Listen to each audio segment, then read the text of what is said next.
Good evening. Welcome to sports. I'm Chris Arnold. Both Elliot and Jeff getting some well-deserved time off for the holiday season. I hope you guys enjoy it. The Kansas State Wildcat basketball team on the West Coast tonight, trying to notch another W in their last non-conference showdown against the Washington State Cougars. Now, just the second road test of the young season for the Wildcats, and the game just tipped off about 25 minutes ago, and early on, K-State has the lead 21-9 in the first half.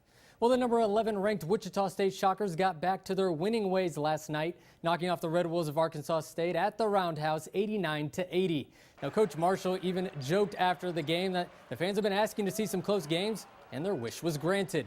Early on, the Red Wolves looked like they were playing a video game on the easy skill level, hitting 62% of their threes in the first half.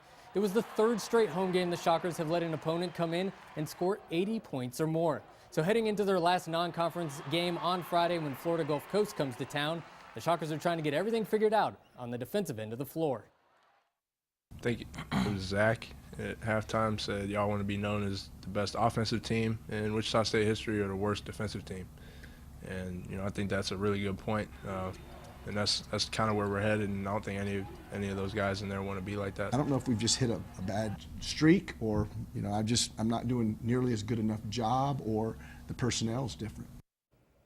Well, National Signing Day for high school football athletes isn't until February, but some of the kids getting to sign on the dotted line a little earlier. At Mulvan High School today, Jaden Price signed a letter of intent to join the North Dakota State Bison up in Fargo next season. Price starred on both sides of the ball as the Wildcats signal caller and defensive back last season. Now the Bison are Division I FCS powerhouse, claiming five national championships in just the past 7 years. And going to a program when all they do is win, win, win, no matter what, was definitely a draw for Price.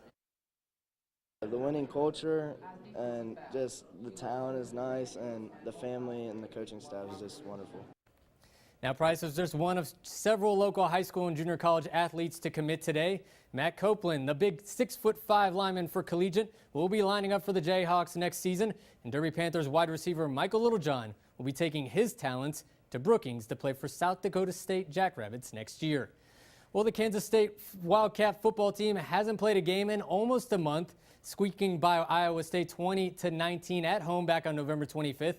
But that will all change in less than a week. The Wildcats ended their season 7-5 and punched their ticket to a dance at Chase Field in Phoenix, Arizona to play the Bruins of UCLA. Now, Coach Bill Snyder is headed to his 19th bowl game as the head honcho in Manhattan. Way to go, Coach.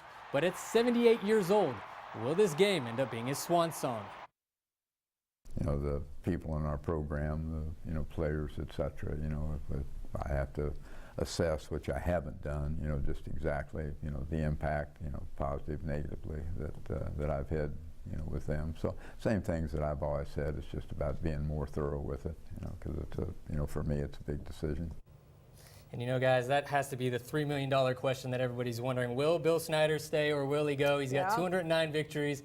He's had a great and storied career at K-State. Still doing a great job. Maybe it keeps him young to be around the kids at the school. He beat cancer. He's probably feeling good. That's right. Yeah, okay. the guy can do anything, I think. All right, thanks, Chris. Final weather's coming up next.